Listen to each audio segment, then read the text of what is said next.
Welcome back to Therapy Thursday. Today we're going to look at some hip exercises to target the rotator cuff of the hip. Much like the shoulder, the hip is a ball and socket joint. And the shoulder has its rotator cuff muscles to stabilize and control movement of the shoulder. The hip also has some analogous muscles to do that. The 7-way hip series we modified from Ryan Flaherty is a great way to target this area. So I'm set up on my right side. I've got my right arm supporting my neck and upper body. And I want my left leg locked in extension, so no bend in that knee. And my ankle is not pointed, it's dorsiflexed. We're going to hold that position and point the toe ever so slightly towards the ground. My hips are stacked. If anything, there's a bias towards turning it to the front. We definitely don't want to be open to the back. So once you have your setup position, we're going to start with the first exercise, which is just a front kick. And all of the movement we want to be trying to create at the hip joint. The second movement is going to be an extension or a rear kick.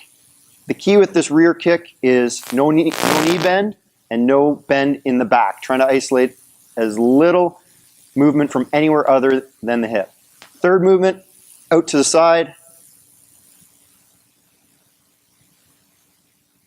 And fourth movement, some rotations forwards and backwards. And this is where we deviate a little bit from Ryan Flaherty's 7-way hips. The last two exercises are a log roll, so just controlling pure rotation from the hip, trying to open it up as much as possible and rotate it in as much as possible.